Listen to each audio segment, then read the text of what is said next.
Soomaaliya dhegayso.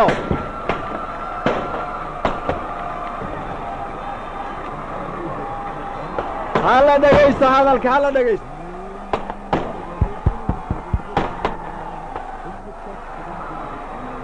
Soomaaliya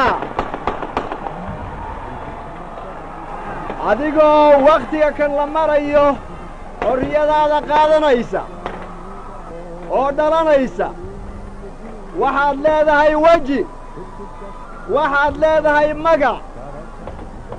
ilaahay ha ku magan geliyo, cimri dheerna ha ku siiyo.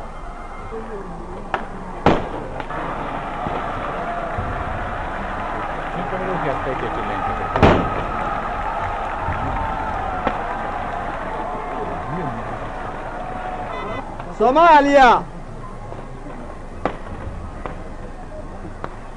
adigoo daqiiqadatan dhalanaysa waxaad leedahay weji, waxaad leedahay magac.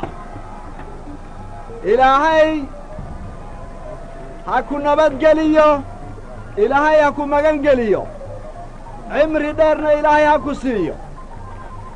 waddaniyiinta Soomaali anigoo idin ogaysiinhaya, idinkuna ogaysiinhaya qalbi farax badan ka buuxa dhalashada jamhuuriyadda Soomaali, iga aqbala inaan wada jir isku faaninno kulligeen, kala sooc annaga oon lahayn, oo dagaalka aynu soo wada gallay xorriyada maanta noo dhalatay. maanta waxaa dhalanaysa taariikh cusub oo ummadda Soomaalidahu ay leedahay. taariikhdaas dagaal baynu ka soo marray sidii aynu wadajir iyo sharaf aynu ugu noolaanno. taariikhda ummaddayada Soomaalidahoo dhallinta yar leh waxaa ka buuxa saad ka warqabtiin dhib badan aynu soo marray yaa laga sheekayn karayaa. sugi tiro badan oo aan sugnay baa laga sheekayn karayaa. rajooyin badan oo wax badan aan wakhtiga kan sugnay baa laga sheekayn karaya. intaasoo dhan ayagoo wada jira waxay ku dhigan yihiin qaluubtayada ayadoo shay keliya ay yihiin. maanta waxaynu nahay Soomaali baan nahay. maanta waxay nahay xor, talada iyadana gacantanada inoogu jirtaa.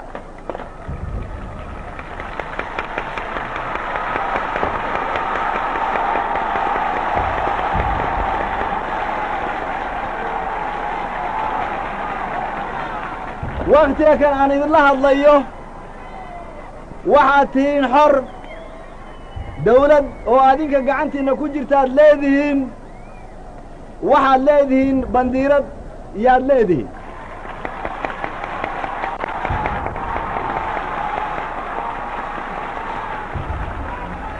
waa gallad ilaahay, waa gallad ilaahay. waa inaynu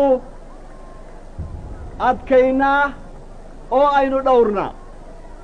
adduunka si wanaagsan nagala jooga hadda oo ummad badanu ay nagala joogto marag ha ka ahaado. rabiddayada aad aynu u doonayno aan u rabno inaynu jecel lahay shucuubka adduunka inaan wanaag, xariir wanaagsan inaynu la lahaanno.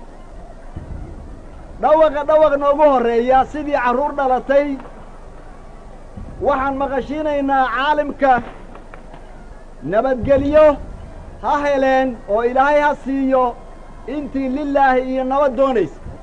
nabad iyo wanaag kulli ah. middaasu waa mid duco ah oo lilaahi naga ah. soomaaliyey meel alla meel aad joogtiinba ila rayreeya oo ila farxa.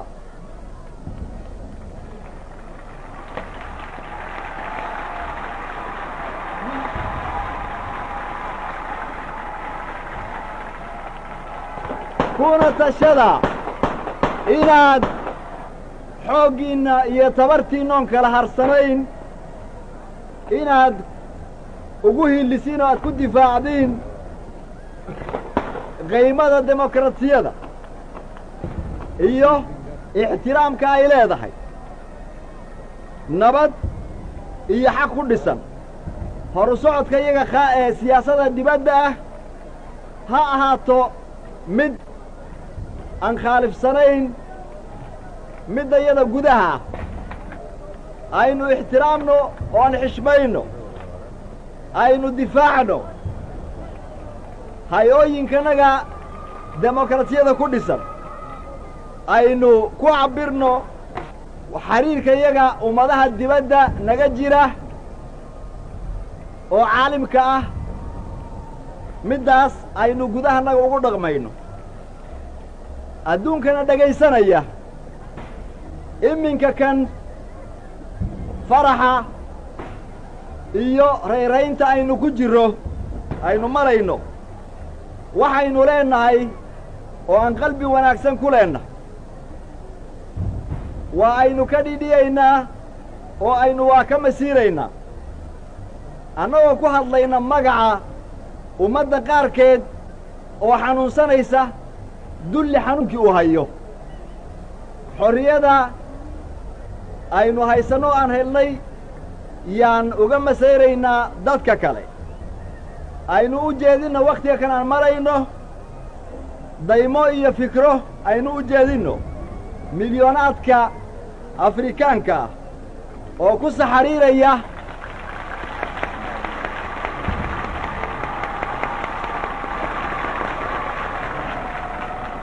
ku saxariiraya dulliga ajnebiga dulliga isticmaariga xaqdarradu ay haysato isgarashawaagana ay haysato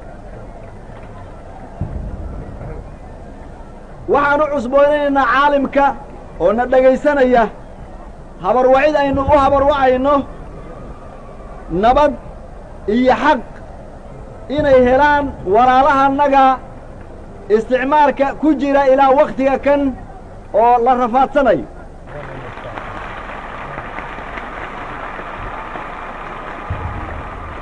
waa in la ogaadaa inay xaq tahay oo ay wanaag tahay oo adduunka dhan uu ogaado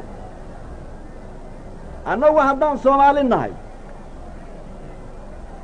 haddaanba ka mid nahay Afrika aan barbar ka nahay waa aynu ka xanuunsanaynaa xanuun geeri ahaana naga haya waxa caalimka ka dhacaya oo lagu haya ummadda walaalahana Soomaaliyey adinka magaciinna yaan tahniyaad iyo shukri u jeedinaya ummadaha wanaagsan oo martida ah oo nagu soo biiray inay maanta faraxa nala jiraan oo faraxaas ay wax nagala qaybsadaan ilaahay ha najeeyo jamhuuriyadda Soomaaliya